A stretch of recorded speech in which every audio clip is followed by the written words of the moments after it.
Magandang araw po sa lahat. Tawagin niyo po akong Jerry. Share ko lang po itong nangyari sa bahay na binabantayan ko. Nito lang nakaraang gabi. Bago po ang lahat, sana ay hindi niyo ako husgahan. Hindi po ako gumagamit ng droga o naglalasing man lang. Umiinom ako ng alak dati. Pero magmula noong naging bantay ako rito sa bahay, ay tinigil ko na yon para makapag-focus sa trabaho. Facebook na lang ang libangan ko. Tsaka ang pakikinig sa inyong YouTube channel. Kachat ko noon sa Messenger ang asawa ko. Mag-aalas 11 ng gabi yon. Ang una kong napansin ay nag-amoy bulok. Hindi ko na lang pinansin dahil noong nakaraan lang ay may birthday yan sa kapitbahay. Inisip ko lang na lamang loob ng baboy na kinatay nila yon. Baka hindi nila na-dispose ng maayos. Nagtahulan yung mga aso. Pero dahil sanay na ako na may mga pagkakataon na maiingay sila, ay hindi ko rin pinansin. Kinabahan lang ako noong may kumalampag na kung saan. Malakas na kalampag, kaya napadungaw ako sa bintana. Tinitignan ko kasi baka may nagkakagulo na o ano.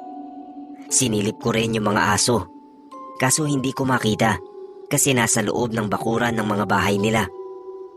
Chinat ko na lang uli yung misis ko. Tapos nalimutan kong isara yung bintana na napakalaking pagkakamali, Sir Neb. May kumaluskos sa bintana at paglingon ko ay may kamay na nakahawak doon. Maputik tapos payat. Sa sobrang gulat ko, hindi na ako nakagalaw at nakapagsalita. Ilang segundo ay umalis din yung kamay. Tapos may narinig akong parang hinihingal na naghahabol ng hininga. Maya-maya, may lumusot na ulo ng pusa sa pinakaibabang slot ng jealousy. Itim na pusa, tapos lumingon sa akin. Diyos ko po, Sir Neb, napasandal na lang ako sa pader habang nakatitig doon sa pusa. Mukha siyang malagkit, tapos nanlilisik ang mga mata. Umalis din agad yung pusa. Noong makita ako, hindi ko alam kung nagulat o natakot. Pero ako, natakot talaga ako. Hindi ako makagalaw ng ilang minuto. Hindi nga ako makapindot man lang sa cellphone para sabihin sa asawa ko kung ano yung nakita ko. Natatakot akong kumilos, hindi ko malaman na dahilan. Basta namalayan ko na lang na tumutulo na ang luha ko. Tapos ang bilis ng tibok ng puso ko. Kaya ko lang naisara yung bintana noong nahawakan ko yung cellphone ko at nanood ako ng live stream.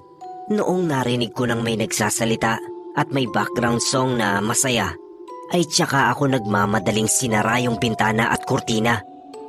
Hindi na ako nakatulog noon dahil kabado talaga ako.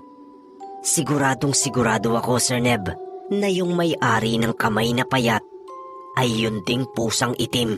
Baka nagpalit lang ng anyo para makapasok sa kwarto. Akala siguro ay may buntis sa kwarto ko. Pero noong ako ang makita, ay umalis na lang.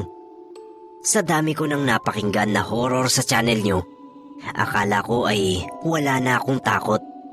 Pero iba pala talaga kapag ikaw na mismo yung nasa eksena. Wala ka nang maiisip. Kaso mabablangko ka na dahil sa takot. Sa takot ko ay hindi na ako nagbubukas ng bintana dito sa bahay. Natatakot na nga akong mag-isa rito. Gusto ko nang umuwi sa amin. Kaso sayang naman ang sweldo. Sana una at huli ng karanasan ko yon. Hindi nakakatuwa.